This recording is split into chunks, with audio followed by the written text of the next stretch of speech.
Ma sœur, tu nous abandonnes pas.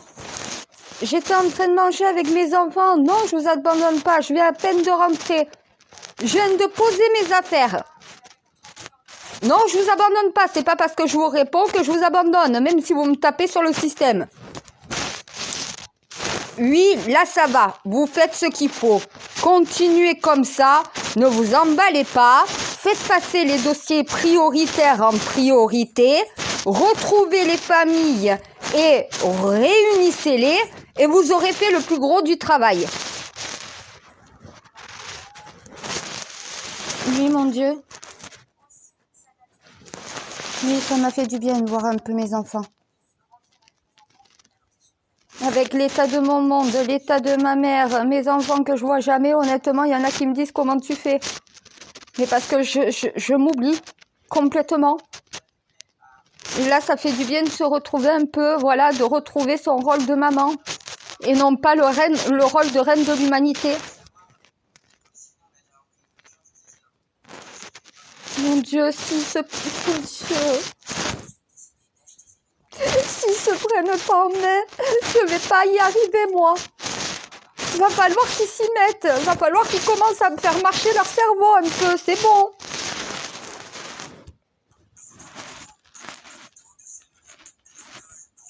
Pourquoi je pleure? Parce que ça va continuer, ça va s'enchaîner de pire en pire. Et si on n'est pas capable de faire les choses bien, eh ben on va les faire mal et ça va aggraver encore plus la situation, comme si on subissait pas déjà l'humanité là.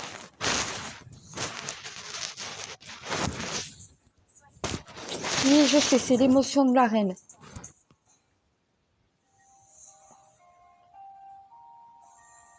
Je sais, je suis une bonne reine, je fais bien ma mission.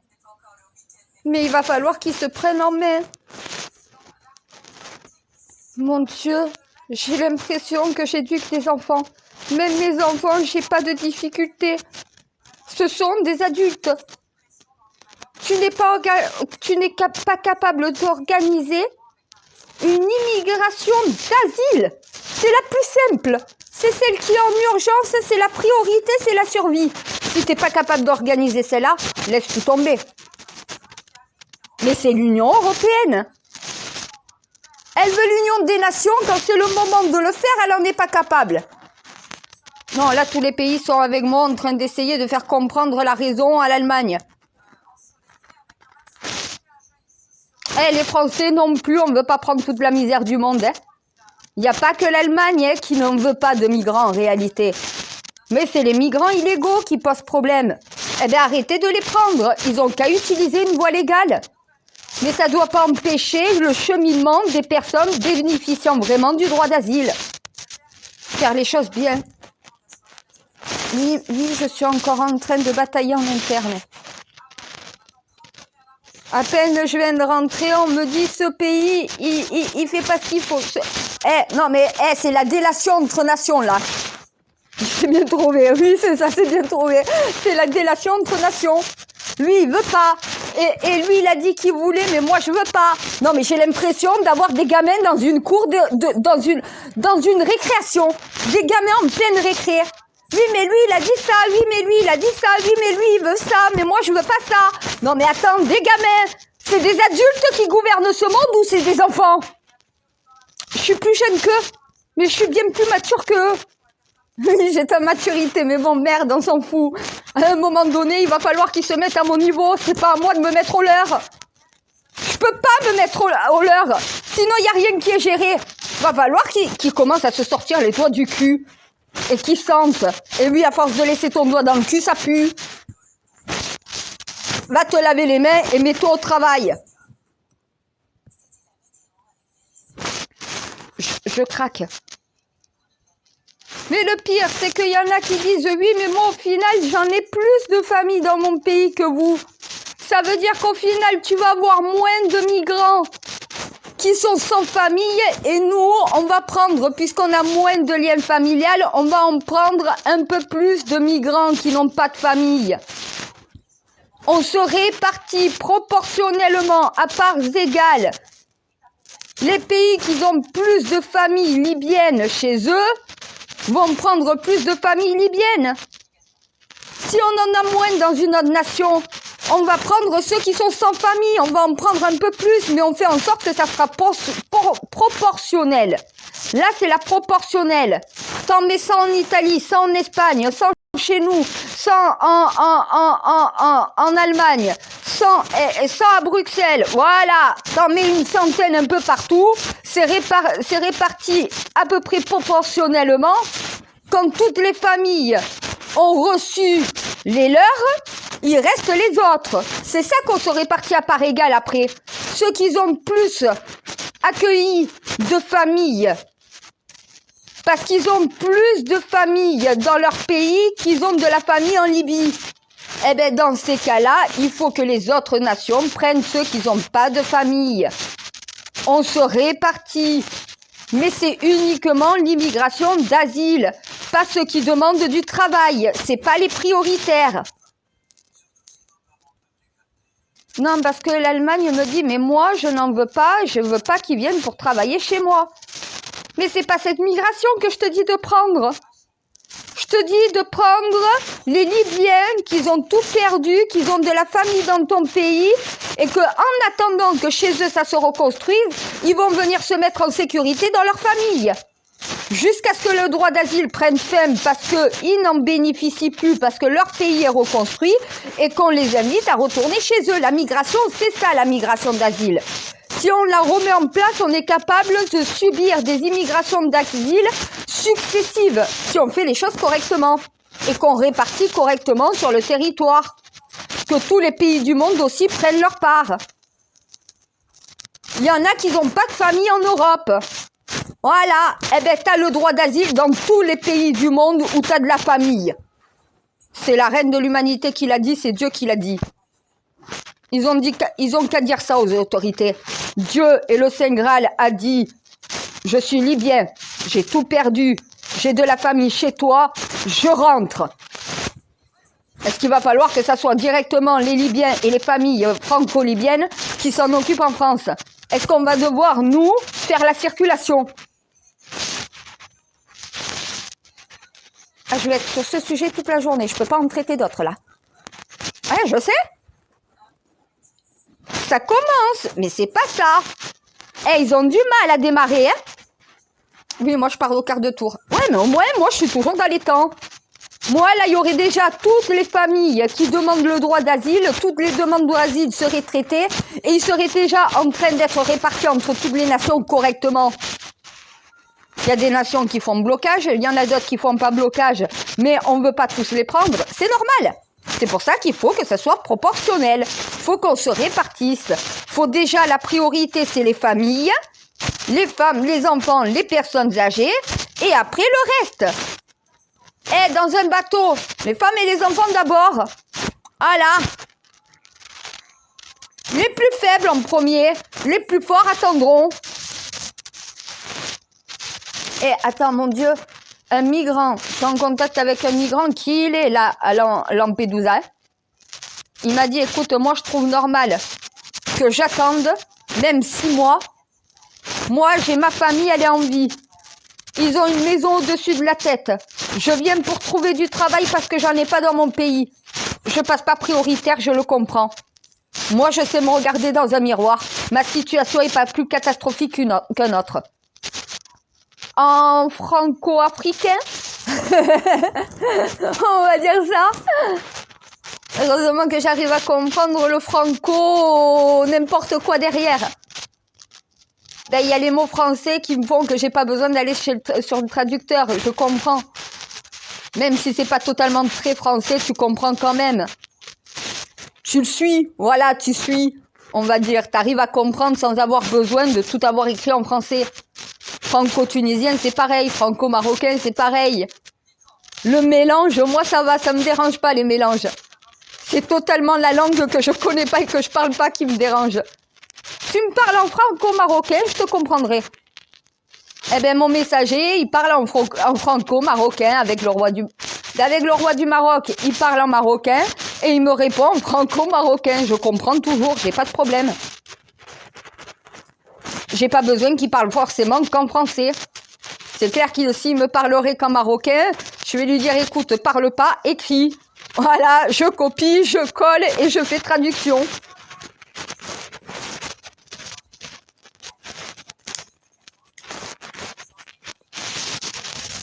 Ben, il était avec une famille où il y avait des enfants. Il n'y en a pas beaucoup des familles avec des enfants. Ils vont arriver petit à petit par la voie légale. Je m'en suis occupée. Il va falloir que les consulats et les ambassades sachent correctement faire leur travail dans ces situations-là. C'est eux qui doivent faire le lien avec l'Union européenne et avec, au final, l'Europe et le reste du monde. C'est eux qui doivent permettre de réunifier les familles. Et une fois qu'ils ont fait le travail, qu'ils ont dit telle famille a déposé telle demande, je vous la transmets à traiter en urgence. Droit d'asile prioritaire. Tu mets le tampon prioritaire. Urgence prioritaire. J'ai dû leur dire aussi quel tampon mettre. C'est pas confidentiel, c'est pas secret, c'est prioritaire. Tu mets le tampon prioritaire sur toutes les demandes d'asile venant du Maroc et de la Libye. Seuls des Libyens, des Marocains ayant subi les catastrophes climatiques qu'ils viennent de subir passent prioritaire pour retrouver leur famille dans notre pays. Ceux qui ont tout perdu, qui n'ont plus de famille, on va les répartir un peu partout en Europe et dans le monde pour qu'au final tout le monde trouve sa place dans le monde. C'est pas compliqué. Ils n'ont pas l'intention de rester chez nous. On va pas en faire des Allemands, des Italiens, des Espagnols ou des Français. On va les intégrer dans notre pays le temps que chez eux, ils s'en sortent. Une fois qu'ils peuvent retourner chez eux, ils ont la volonté de retourner dans leur pays. Pas de rester dans notre avis. Donc, c'est toujours des situations provisoires. Elles sont pas définitives. Les Ukrainiens attendent la fin de la guerre pour tous quitter l'Europe et retourner dans leur pays. Leur pays, c'est l'Ukraine. C'est pas la France, c'est pas l'Italie. Ils sont contents d'être en sécurité, oui. Mais ils veulent retrouver leur pays d'origine, leurs racines, leur pays, là où ils sont chez eux. C'est normal. C'est pour ça que le droit d'asile, c'est l'accueil provisoire et non pas définitif de personnes en situation de danger imminent dans leur pays ou qui n'ont plus rien et que les autres nations et le monde entier doivent prendre en charge en attendant que leur pays puisse appeler au retour de ces nationaux. Amen. Amen. C'est dit, oui.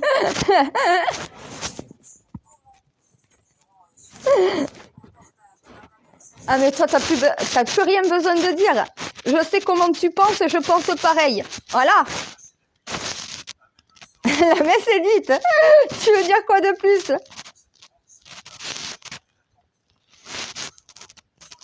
C'est compliqué, hein. Mais ils en font tous qu'à leur tête. Au lieu d'appliquer un plan commun mondial face à ces catastrophes-là, non. Ils cherchent, donc voilà, on leur a pas dit de prendre toute la misère du monde. Que ceux qui bénéficient du droit d'asile. Les autres, c'est de demande de visa, de titre de séjour. Donc voilà, et tu dois faire la demande. Si tu veux venir en France, que tu es au Maroc, tu fais la demande à l'ambassade du Maroc. Si tu es en Syrie, tu demandes à l'ambassade, donc voilà, une ambassade française qui pourra te dire oui ou non à ta demande. C'est dans les ambassades. C'est pas dans le pays que tu fais les demandes. C'est dans ton pays d'origine. La demande est faite dans le pays que tu demandes ou à l'Europe directement. Et après, tu attends une réponse. Quand tu as la réponse, tu peux te déplacer. Sinon, tu te déplaces pas. Tu n'auras rien. Retour chez toi. Parce que tu n'as pas utilisé la voie légale. Aucune nation du monde ne veut d'immigration illégale. Va falloir y mettre un terme mondial. Pour ça, il va falloir mettre en place le même système. Tous les pays vont devoir revoir leur droit d'asile, mettre les pays en bénéficiant sur une liste. Au final, dans le monde entier, quand il y a une catastrophe, la prise en charge des demandeurs d'asile est faite correctement, légalement. Les enquêtes sont faites, c'est en fonction des liens aussi familiaux dans notre pays. Il y a un programme, il y a quelque chose qui est mis en place, il y a un modus operandi. Et les passeurs, ils vont se faire foutre. Ils ont la mort de millions de personnes sur la conscience. À un moment donné, ils devraient se regarder dans un miroir T'as pas honte de mettre la vie de gens en danger pour t'enrichir? C'est toi qui devrais couler au final. Eh ben au final, c'est ton industrie qui va couler. Ils vont utiliser la voie légale et c'est la reine du monde qui le dit. Trouvez-vous un autre délit, mais arrêtez de passer les gens. Ils sont déjà dans une souffrance humaine catastrophique et en plus, ils se font instrumentaliser derrière. Ils ont double peine, plus la troisième peine quand ils viennent chez nous. Cette triquetra de malheur, va falloir qu'elle s'arrête. Tu fais la demande dans ton pays, tu reçois l'accord du pays auquel tu as fait la demande ou à l'Union européenne. Et c'est au final l'Union européenne et la France, dans notre cas, qui prendra en charge les déplacements de ces populations-là. Il n'y a plus de déplacement d'une nation à une autre. Quand tu dois venir en Europe, c'est au pays qui t'accueille de te prendre en charge du départ de ton pays jusqu'à notre arrivée et quand le droit d'asile prend fin, de notre pays jusqu'à ton pays de départ.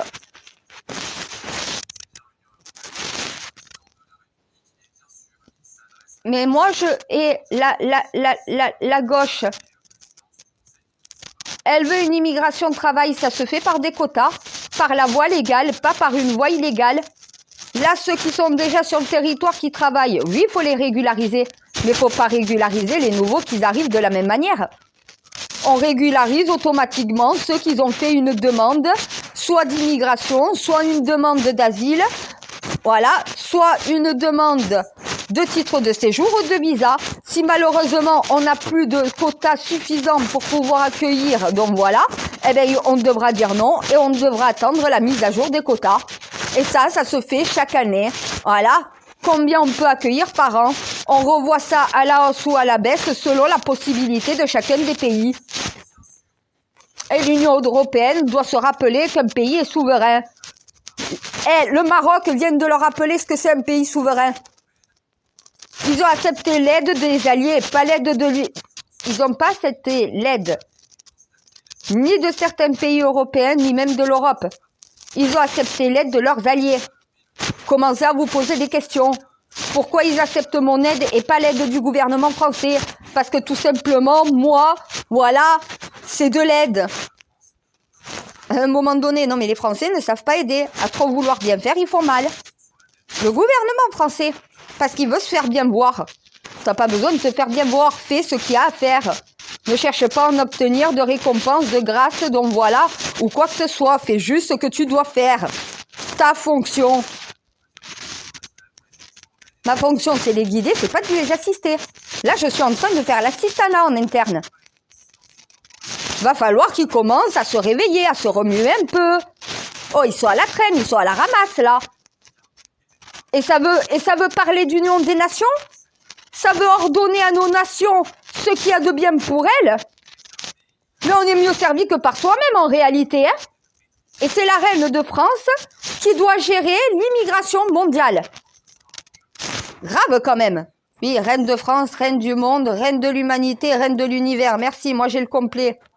Oui, reine de la création. Allez, j'ai les 5 piliers, c'est ça? Ouais, je suis la reine, voilà, je suis la reine. C'est bien, ça me fait une belle jambe. Je te jure, j'en ai rien à foutre en vrai. C'est qu'un mot pour moi, c'est qu'un mot.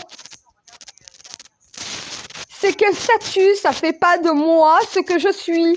C'est pas parce que c'est marqué reine que je suis reine. Je suis pas une reine, je suis une sœur pour mon peuple.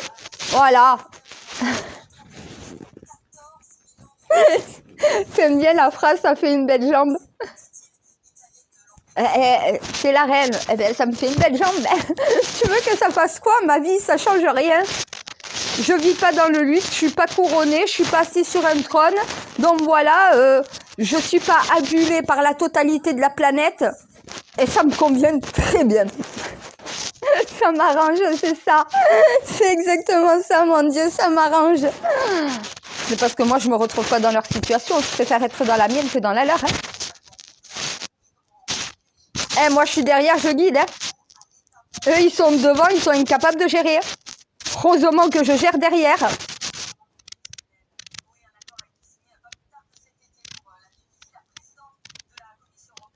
Ah, mais il faut remettre de l'ordre dans l'humanité, il faut remettre de l'ordre dans l'immigration, il faut remettre de l'ordre dans tout. Il va falloir commencer à penser logique et sensé. Et il va falloir commencer aussi à penser à les aider chez eux. S'ils fuient parce qu'ils n'ont pas de travail, c'est à nous peut-être de les aider à créer des emplois chez eux. Mais pas à créer toujours plus d'emplois chez nous pour pouvoir accueillir ces populations-là. On ne pourra pas, on ne pourra pas. Et au bout d'un moment, on va se retrouver dans une merde où toute la France va être en détresse, y compris les Français et les étrangers. Il n'y aura plus rien en France.